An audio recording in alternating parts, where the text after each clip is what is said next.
Hey, Mitch Gray, Got it. once again, you are on the Question Guide podcast, and thank you so much. We are now, again, looking at these are special editions of the podcast. And here's the book for those who can see the camera. How to Order, hire, order, order that book anywhere you order books. Amazon's a great place, but anywhere you order books. how to hire and keep great people. So we are now on chapter 7. And like I said, I think in one of our previous conversations, this is my favorite chapter only because it talks about you going into a college classroom. And the title of the chapter is Professor for a Day. And in Yeah. parentheses, learning to find where good people exist. Anyway, what caught my attention, of course, always is Professor for a Day. And so, like when I first got a hold of my book, hold of your book, it was the first chapter after looking through the table of context, and I went straight there, Yeah. even before chapters 1, 2, and 3. So this is exciting for me to hear that you have spent time in the college classroom. And this was at a younger age. And I think sometimes you say you still get opportunities to visit the college classroom. I will actually, beginning this semester, I will actually be teaching very part-time at the Anderson School of Business at the University of New Mexico. Well, So they have, congratulations. thanks. Yeah, they have some really cool kind of continual learning courses. And one of the ones that they do at the Anderson School of Business is a leadership course.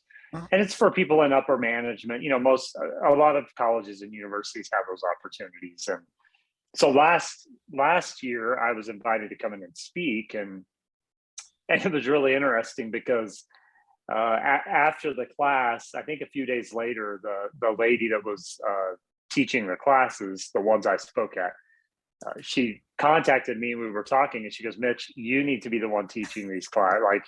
So they in the beginning, they actually wanted me to do the full course, and I just wasn't sure I could commit to that. Right. So I'm doing a couple of the units, but we'll see where it goes going forward. It would be kind of fun to, if I can fit it into my schedule, it would be kind of fun to do the entire course, because the conversation, it's, I began my professional life as a youth pastor in churches, and I always felt like I wanted to deal with teenagers. Like, that was kind of growing up. I was like, I really, some of my mentors, I have an uncle who's been in ministry his whole entire professional career. He was a youth pastor, and I kind of followed his foot. And so, but then this story, in fact, is one of the earliest stories that I had engaging with college age students in the classroom. The one that you tell And in the what, in the book. yes, Okay. correct. And so once I had a taste of that, I was like, okay, teenagers are okay, but the depth of conversation that you get with college age, well, now, um, the last couple of times I've been in a college classroom, it's been as a guest speaker, and it's oftentimes in kind of leadership development courses where, again, upper management people actually doing the work or taking the courses to improve. Mhm. That's a whole nother depth of conversation. And so, I told someone just the other day, I was like, yeah, I've always, if I had to go back and redo my career, or not through regret, but just if I was making different decisions, or if I ever get bored with what I'm doing, in 10 years, you'll probably find me on a college campus, in a classroom, really engaging, with kind of those minds that you kind of go to university, and you're really looking forward to finding yourself, and the deep conversations, and the kind of the illusions of life. And there's something that's just me. So anyone that's listened to us talk at any given time, they know that about me already. But yeah, so it was a lot of fun, and I'm excited to do that this year and give my part to those leaders and those students. And yeah, it's good stuff, man. Good stuff. Well, So then I do. I recommend, if anything, get the book just to read chapter 7. it's a great But story. Great yeah, story. it's a great story. And it does. It talks about you in the classroom engaging college students about the very thing that you're talking about. But I want to go back to the title real quick because I'm going to lead right into the questions. The part of the title says learning to find where good people exist. And that's really Mm. the focus right now. So let's go ahead and jump into that. So question number 1 at the end of the chapter says, do you view recruiting as a daily slash lifestyle activity, which is interesting, a lifestyle activity, or only valuable when you need somebody? That's Yeah. a really interesting question because now you're pivoting. You know, Hmm.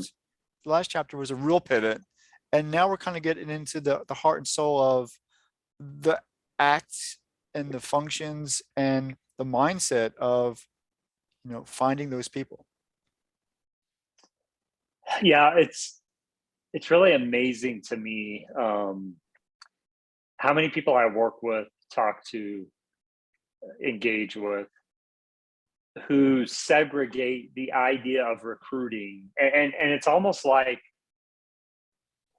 they're in this boat on the waters of the marketplace, right? Okay.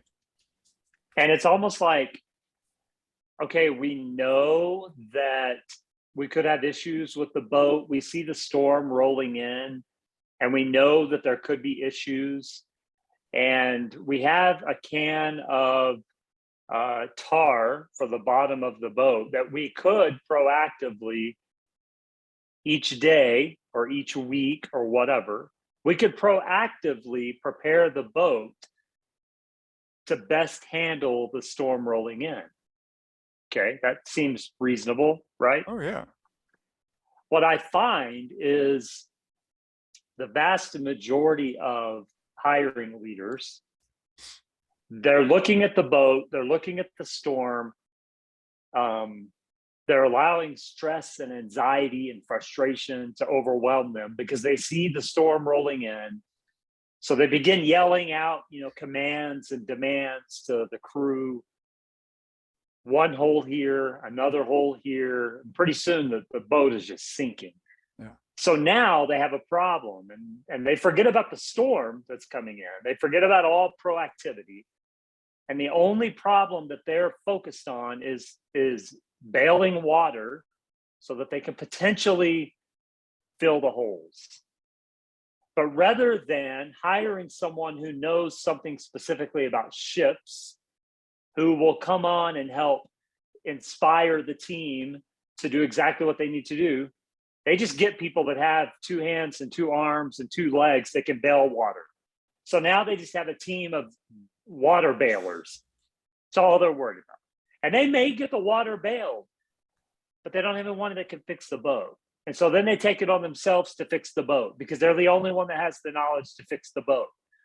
But that doesn't help their stress and anxiety and frustration because now they're doing all the work again. They might throw out a life jacket, maybe. And so to me, that's a little bit of a chaotic description of what most people do when it comes to recruiting. They only think about hiring and recruiting when they need someone. Mhm. I was literally, I just 15 minutes ago finished up at a meeting with someone, and he was telling me a story about a place that he works with who just did a job fair, and it's a large local regional business, very well known. I don't know how many employees they have, but gosh, they have to have at least 300 or 400 employees would be my guess. Mhm. So pretty large entity. He said they just held a job fair because they're running short staffed, like a lot of people are. They had 70 people show up for this job fair in a town of 650,000 people. 70 I'm in assuming a that's town not a of good number. 650,000 people. I have seen towns of 30,000 have 1,500 people show up at a job fair. So no, your question is perfect. Right. No, It's a pretty that's poor number. terrible, Yeah. and that's a pattern for them. Oh, But just they're for this not. one company? Well, it's a pattern for a lot of people, but they have a pattern of not having successful job fairs. Okay. Correct. And you see that often. And what I'm getting to is most people view hiring and recruiting as as needed situation. Well, we need people, so now we're going to recruit. My proposal, thus the chapter professor for a day, what I learned through my experience of functioning from the same perspective that I have to hire when I need to hire. What I learned is you're a much better recruiter and you allow yourself to find much higher quality employees when you proactively recruit on an ongoing basis. So back to our boat analogy, when you take the can of tar and each day you tend to the boat, now you don't hire out of desperation. You're not stressed and anxious. And when you do hire people, you're not so worried about the holes, that you actually bring all-star talent on who you can then bring into your culture and hire them because they're the right people, not because they have the right skills, qualifications, and talents. Those are two very different approaches to hiring. But what I've learned is in dealing with clients and continuously having the conversation with people, and I pose the question often, hey, what hiring processes are you using right now? Well, we have a great hiring process. Okay, cool. Share it with me. Oh, well, I can't. That's the answer I get 90% of the time. Well, why can't you? My assumption is, and I'd lay $100 on the table, I'm right. It's because they don't understand their own hiring processes. They think they have great hiring processes. But if I ask them to spell it out, rarely can someone answer that question specifically. Rarely.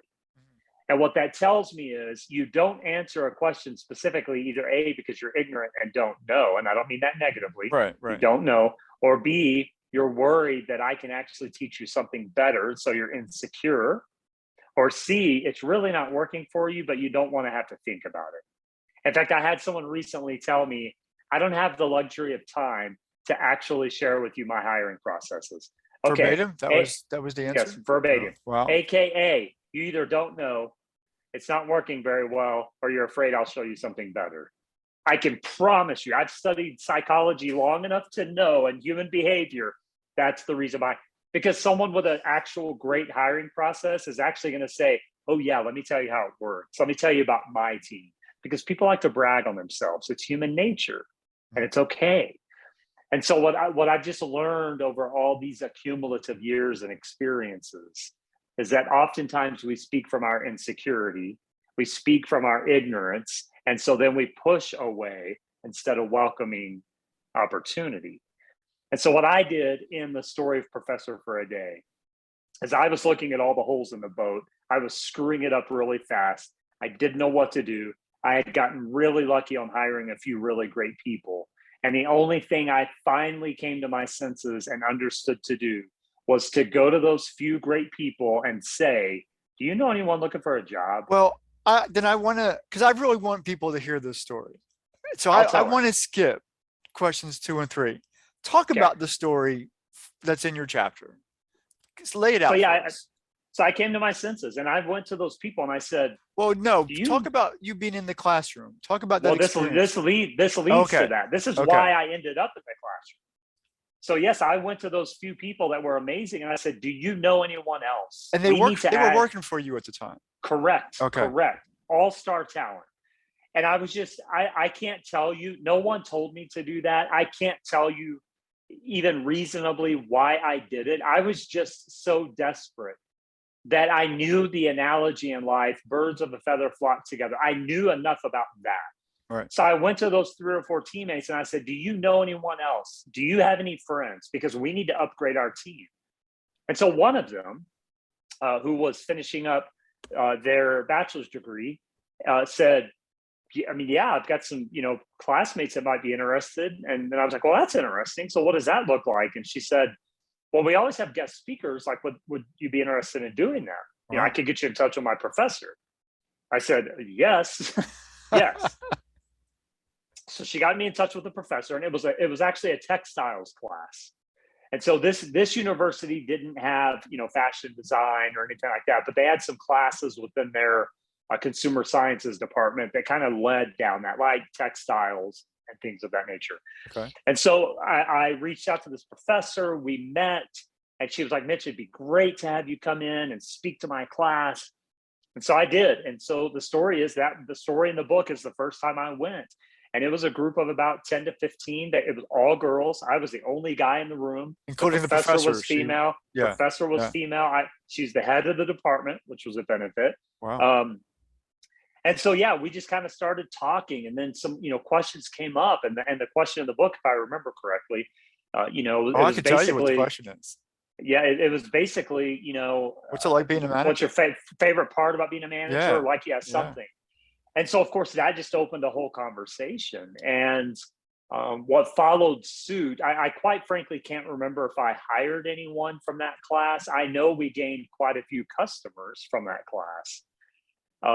For the next, oh gosh, I don't know, 6 to 8 semesters, I would go speak to this professor's classes multiple times a semester. I mean, I probably went 20 to 25 times, and recruited. I probably recruited 15 to 20 people. I recruited. I can't count how many customers I ended up recruiting. But the biggest thing was, yes, it was about finding people, but it was really, I'm always motivated by the idea of connection, and that's kind of the moral of the story. The moral of the story is to help hiring leaders bring back the art of humanity to the recruiting process. Hey, what recruiting process do you use? Oh, we have a great one. Okay, what is it? And tell me about the human behavior aspect of it. People can't answer that question for the most part, Because it's not part because of it. it's like a current client told me a few weeks ago. He said, Mitch, we were missing the human element of all of this. They've been in business for 40 something years, and they're finally coming to the realization that the biggest piece they were missing was the human element. And I firmly believe that if I sat across the table with 80% of business leaders, I could help them discover that they're missing the human element. Well, we have a great recruiting process. What is it? LinkedIn, Glassdoor, Facebook, human Sign on the resources, door. people that you've never taught how to hire, sign on the door. Yeah. Well, what's your recruiting process? Because guess what? A, those aren't processes. B, they're not systems. And C, they work okay, but it's not the way you're going to find top caliber talent. And so what I learned, and this is, to be totally honest to everyone watching, this is where a little bit of a disconnect comes into what I offer versus other consultants in my field. Is there a place for Facebook, LinkedIn, Glassdoor, Monster, a sign on the door? Sure, there's a place for it. But that place it's just a simple additional tool to be in your toolbox. It cannot be the foundation for your hiring and recruiting processes. And here's why. Because every single one of those removes the human element. You and I joked last week off the record about the future of AI, and we had a really great conversation about that. But here's the reality of all technology. You can program the greatest algorithm in the world to think you're finding the best people in the world. But there's one thing an algorithm cannot replicate, and it's you and I sitting across the table from each other, looking into one another's eyes, and me gauging and measuring your energy and presence. An algorithm will never be able to do that, ever. I firmly believe it. And in 40 years, I may be behind the times, but you cannot replicate or replace the human element. And so where I can see where people listening to my content and reading my content, I had someone after my book came out last year, I had someone leave a comment that said, man, Mitch, all of your strategies are far too outdated. So no, really. And so I was feeling pretty bold and courageous that day. And so I said, tell me what city you live in. I said, tell me what city you live in. On my own dime, I will come to your city. You and I will spend 3 days. You use your strategies for recruiting. I will use mine, and then we'll compare who we recruit and hire. And I promise you, I will out recruit you and I will out hire you by quality of people and quantity of people. And I gave her that. I wasn't being a Wow. jerk. It's Do because what? I firmly believe I wasn't being a jerk. No, Okay. no, sometimes I am, but I was Okay. Just making sure. But I believe so firmly in the power of the human elements that I can go out and recognize talent within 10 miles of where anyone lives, works, exists. Wow. I can go out in 30 minutes and find it because I know what I'm looking for. And I have clarity on who I need. And I have clarity on energy and presence. And I can read energy and presence. And I know immediately what someone is looking for, needing, desiring. And it's a skill I've learned. Some of it is natural, but I've taught myself, I've taught others. And so when she said your stuff is outdated, I said, well, okay, is it outdated because it doesn't work? Or is it outdated because people don't want to work at it? And the honest, brutal truth is, many of my strategies are outdated to some because they don't want to put the time and effort in. They don't want to take time to go to college campuses. They don't want to take time. Telling you, man, this lunch meeting I just got done with, I could have recruited 10 people on the spot, 10 easily. Amazing place, amazing people, amazing team. I easily could have recruited 10 people, and they would have been an upgrade for 90% of the businesses that exist right now. And that's how it just works. If you go to church, if you go to functions, if you go to activities, you're always looking for opportunities to either recruit employees or recruit customers. So another quick story. In May, a client that I'm still working with, in May, they hired a new GM. And I think I've mentioned this, the only thing I knew to do was give that new GM, young, raw talent, really good. But the only thing I needed to do was to take her through a 3-day boot camp. Yeah. Like just pour into them. And by the way, it's worked. It's been pretty cool. So we hit the streets, man. In that little small town, we hit the streets. And I was just walking with her, teaching her what you say, when you say it, what you recognize, what you notice in people. And we were in a local grocery store and ran onto some people. I got to talking to them. I said, hey, you may not be looking for a job, but I know you're always wanting some great food. This is the new GM. Come in and try their new menu. It's amazing. So anyway, we had the conversation, and that couple said, we're going to go there tonight. We're going to go eat supper there tonight. And so we walked away, and the GM looks at me and she goes, you just grew my business. I said, yes, I did. And that's all it takes. And she goes, that's all it takes? I said, think about it. If every day you had the goal of recruiting a customer and a potential employee, would it change your life? And she goes, drastically. I said, that's what people are missing. Yeah. I say it in my book, I say it in all of my content, nothing is separate. Everything is connected. And so my call to action for any hiring leader is, if you feel like you have to leave your job and forget your responsibility of building a great team, then you should really take consideration into finding another job. Because what that means is you don't value your company high enough, you don't value your responsibility high enough, and you flat out probably don't care, because what you're trying to do is segregate your professional life from your personal life. But guess what, friend? They're not separate. Now, it doesn't mean you take all your work home with you. But what it does mean is you're so passionate about building a great team that you're always looking out for opportunity. And I'm telling you, Keith, I've never lost this. Professor for a Day happened in 2001, 21 years ago. And I've never lost this. And I've recruited so many people. To buy my book, to work for my teams, to shop with me. I've recruited so many people for friends. I mean, it's what I do.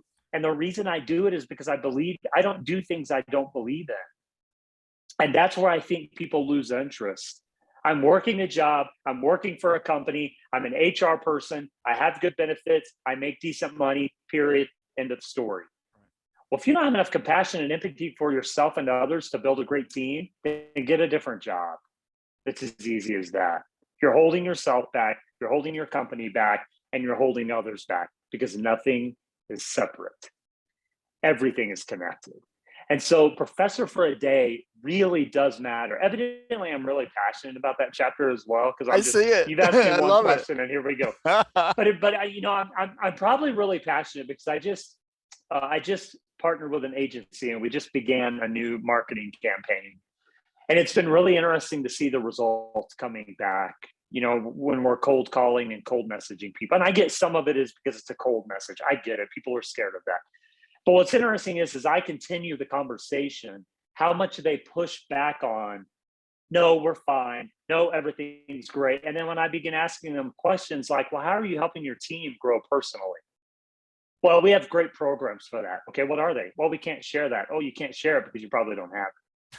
I've never had someone who has a great program say, well, we can't share that. ever in my life at any level. And so what I know is happening is they don't want to share because they're ignorant, they're scared, or they don't really want to be challenged.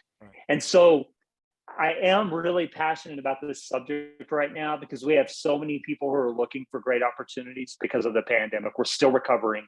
It's being shouted from the rooftops that we're headed toward a recession, but companies are trying to hire people. And again, just at this lunch today, the guy I was eating with asked me, he's like, man, no one wants to go to work. Why is that? I said, well, first of all, you're wrong.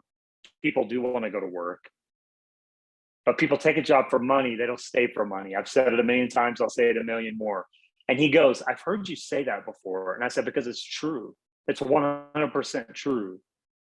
And so the fault isn't in the employee. The fault is with the employer.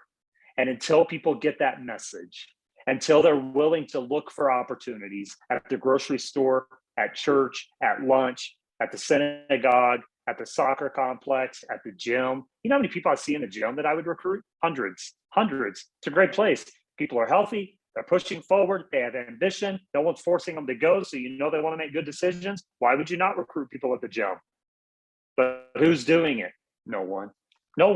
Gyms don't even recruit people at the gym. Like why does a gym have it? Why does a gym have a now hiring sign on the door? That makes zero sense to me. You've got the best of the best walking in your door.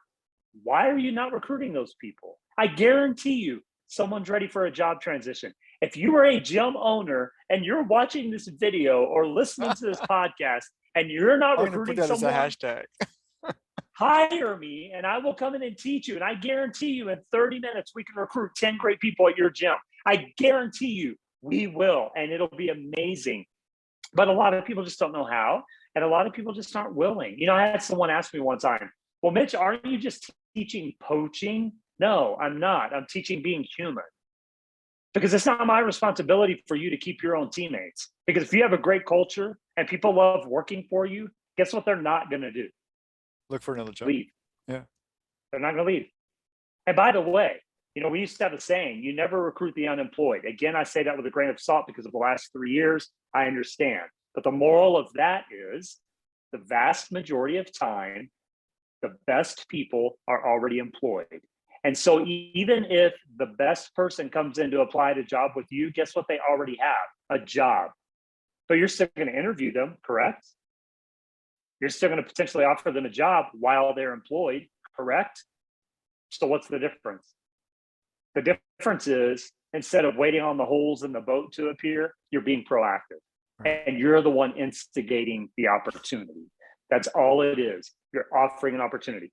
And like I said, I do get really excited about it because I know what it can do for people. I had another client the other day. I've only got time for one more story. I have a million of them, but it's just we were talking about recruiting and hiring, and it was so cool. It actually happened last April. I remember the month because he read the chapter Professor for a Day, and I had just met with their team, and I always offer this as a strategy because it's a very real strategy that can reap great dividends quickly. And so he said, "Does that really work?" I said, "100%. I'll lay $100 on the table. It will work." Well, it was funny because the day after that meeting, one of the local high school teachers reached out to him and said, "Hey, we're looking for guest speakers. Would you want to come and speak?" And he was like, "Well, this is interesting." Like he had never done that before, ever. They had no recruiting strategies at all. So he goes to the high school and he recruits 5 kids in one day. Wow. 5 kids. 5 kids. One day, 30-minute speech, recruits 5 kids. Tell me it doesn't work. It works. But the truth of the reality is, do you want to be a lazy recruiter, hiring leader, punch a few buttons and post a job? Or do you want to be proactive and build the best team possible? That's as honest and brutal as I can be. If you want to hire the best people possible, then long before you ever punch a button and put something into an algorithm, you better be out every single day finding great people and practicing how to ask them, "Hey, Keith, are you looking for an opportunity? Do you know someone who is?" It's as easy as that. And if you do that once a day, every year, you will find the best people possible every single time. Just, are you willing? That's the kicker. So go be a professor for the day. And what's crazy is the conversations that come from that are really powerful. I'll stop. It's a lot of stories. No, you're good, man. I love the passion. I love the energy. That was beautiful. But I got no more time. And so for this edition of the Question Guy podcast, special edition, of course, with Mitch Gray, as we go deeper into how to hire and keep great people. Thank you so much, Mitch, and we'll see you next time on the Question Guy podcast.